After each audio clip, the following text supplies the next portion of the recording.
Hey, did you hear what Ashton Carter, the U.S. Secretary of Defense, said about Canada just the other day on TV? No? Okay, I'll show you in a moment. He was in Davos, Switzerland. That's the fancy ski resort that hosts a conference each year. Justin Trudeau just went. Now, Trudeau didn't have time to meet with Secretary Carter. He was too busy. Parties, drinking, celebrities. He met Bono with the band U2. He met Leonardo DiCaprio, the actor who's afraid of Chinooks in Alberta.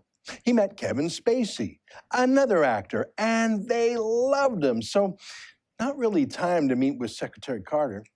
But Carter gave an interesting interview about the military coalition against the Islamic State.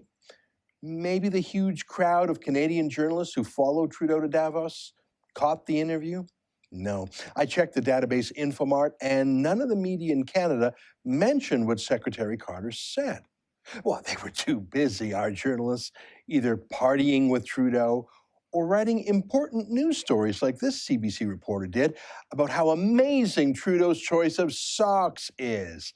Just great. Or this CBC reporter writing about how amazing it is to see Kevin Spacey at the coat check. OMG. Well, look, we here at The Rebel don't get $1 billion of taxpayers' money each year like the CBC does, but we'll fill in the gaps they leave. We'll let them cover the red carpet aspects of Prince Justin.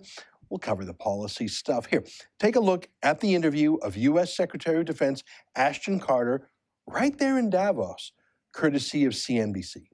We need to defeat ISIL. I'm confident we will, but I want to accelerate that process. With our coalition members? Well, I'm talking to others about both the defeating ISIL in Iraq, specifically taking Mosul, in Syria, specifically taking Raqqa, what role they can play. These are the guys who are already doing quite a bit, but they can do more.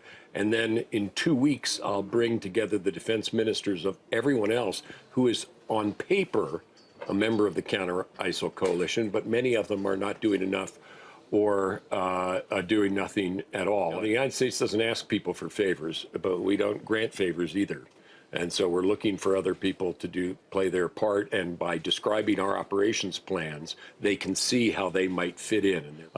Mosul is the biggest city they occupy in Iraq. It needs to be retaken. And Raqqa is what they call the capital of their so-called state. It needs, and it's, by the way, it's where people sit at keyboards and try to get Americans to attack Americans, orchestrate jihadi attacks in Paris and so on. We just can't have that.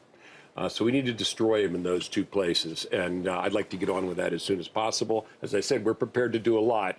But you know, when they're defeated, we'll remember who helped. Whoa. So Canada was not invited to the meeting of senior allies last week in Paris, hosted by the Secretary, UK, France, Germany, Australia, etc. We weren't invited, but we will be invited to a meeting where we will be shown the U.S. plans to eliminate the Islamic State terrorist proto-country, retake the city of Mosul and the capital of Raqqa. And the United States just said it will remember who its friends and allies are in this key moment. Oh yeah, just that. Yeah, I can see why Trudeau wanted to emphasize just how much Kevin Spacey loved him and why the media focused on Trudeau's socks. That's what sunny ways means to the Liberals. Smile and wave like you're a Hollywood star. Leave the serious discussions to the serious countries.